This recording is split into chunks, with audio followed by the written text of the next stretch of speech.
C'est un texte fondamental de notre histoire française et de notre République que je vous raconte, la Déclaration des droits de l'homme et du citoyen qui a été adoptée un 26 août 1789.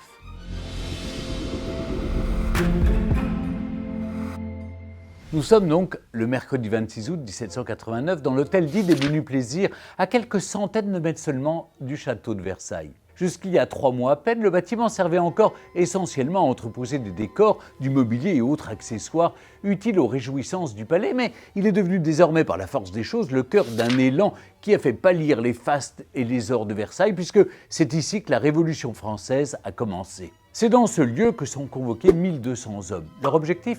Trouver des solutions fiscales à la grave dette financière que traverse le royaume. Mais des députés venus de toutes les provinces ont rapidement décidé de s'émanciper du cadre monarchique traditionnel. Ils ne se voulaient plus simple organe consultatif et ont décidé de prendre les affaires en main en se proclamant les légitimes représentants de la souveraine nation ici assemblée. Assemblée nationale, c'est donc le nom qu'ils se sont choisis pour exprimer leur force nouvelle. Désormais, la nation veut donc présider à sa propre destinée.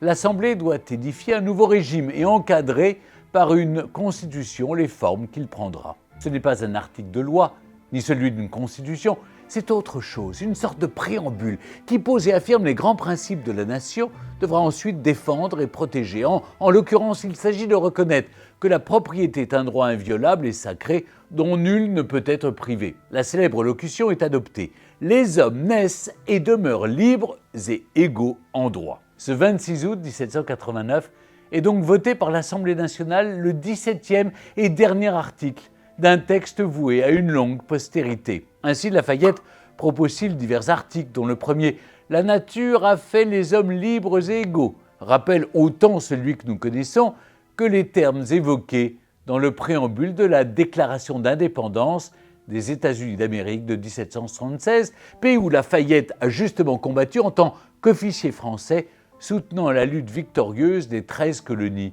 contre l'Angleterre.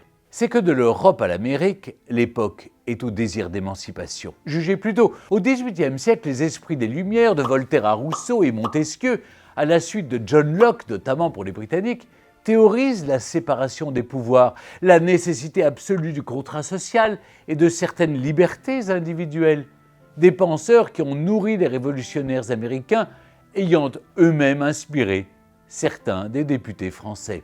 À l'Assemblée, d'aucuns voudraient entrer directement dans le vif du sujet et inscrire noir sur blanc les lois primordiales qui doivent organiser la monarchie que personne alors ne songe à abolir et la participation du peuple aux affaires de l'État plutôt que d'ergoter sur des concepts métaphysiques jugés abstraits. D'autant qu'il faudrait, aux yeux de certains, penser à rétablir l'ordre dans une France quasi insurrectionnelle. Après les émeutes parisiennes et la prise de la Bastille, dans de nombreuses provinces, le peuple s'attaque aux châteaux, à leurs archives et livres de comptes aussi, symbole de la toute-puissance de la noblesse qui assomme les paysans d'impôts autant que de corvées. La population s'arme, le désordre règne, un désordre qui justifie l'établissement de la déclaration, car ainsi que le clame le comte de Castellane à la tribune, le vrai moyen d'arrêter la licence est de poser les fondements de la liberté. Plus les hommes connaîtront leurs droits, plus ils aimeront les lois qui les protègent. À l'Assemblée, essentiellement composée de juristes orateurs ou de nobles lettrés, on rivalise d'emphase pour défendre ou non l'établissement d'une grande déclaration des droits. Moult bureaux, il y en a une trentaine, pour œuvrer aux divers travaux préparatoires de l'Assemblée, se lancent alors dans des rédactions pendant que des projets émanent de toutes parts, au point que le célèbre Mirabeau, qui a lui-même présenté sa version, moque des propositions qui, je le cite, se multiplient au gré de l'amour-propre associé à des intérêts particuliers. C'est vrai que tout cela semble assez désordonné et que certains doutent toujours de la pertinence d'un tel texte, mais tout cela est finalement tranché par la prise de la Bastille le 14 juillet, les révoltes qui éclatent un peu partout et la nuit du 4 août qui abolit les privilèges ou au moins qui le proclame. La rédaction de la Déclaration des droits commence après ces journées et s'inscrit dans leur suite. Ce même 4 août, les députés votent finalement le fait de commencer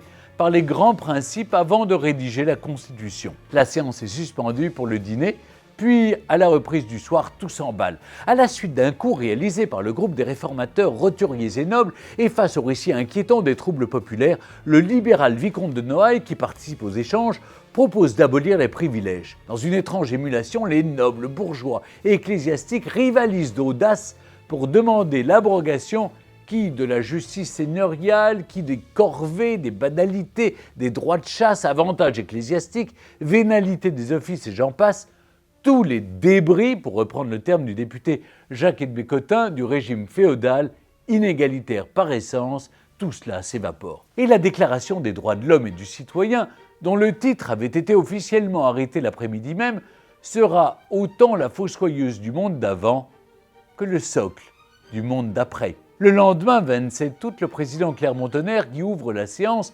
rappelle l'ordre du jour, réfléchir à des ajouts pour la Déclaration des droits. Mais l'Assemblée opine comme un seul homme sur le fait que l'on verra tout cela après l'établissement de la Constitution. C'en est donc terminé. Ce n'est que 2 ans plus tard que la Constitution est achevée et promulguée avec pour préambule la Déclaration des droits de l'homme et du citoyen. Louis XVI s'est entre-temps fait piteusement rapatrier à Paris après le célèbre épisode de la fuite à Varennes et n'a pas beaucoup d'autre choix que d'accepter officiellement le nouveau régime de monarchie constitutionnelle.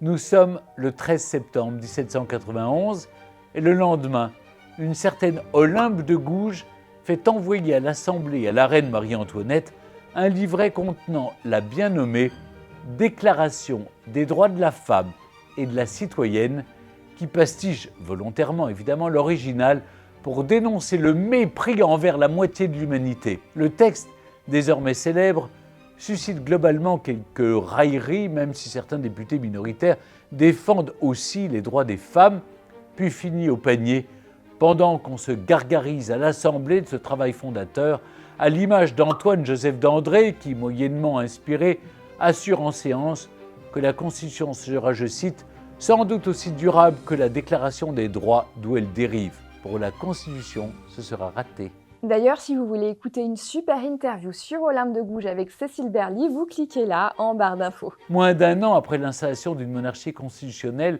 à suffrage censitaire qui limite le droit de vote à un peu plus de 4 millions d'hommes de plus de 25 ans capables de payer un impôt sur les quelques 28 millions d'habitants, le régime va s'effondrer. Après la journée insurrectionnelle du 10 août 1792, dans un pays en quasi-guerre civile et cerné d'une ligue de puissances étrangères hostiles, l'Assemblée méfiante envers le roi, qui semble jouer double jeu, est pressée par des velléités républicaines et populaires de plus en plus insistantes et décide que c'en est terminé. Le roi est suspendu, puis carrément fait prisonnier.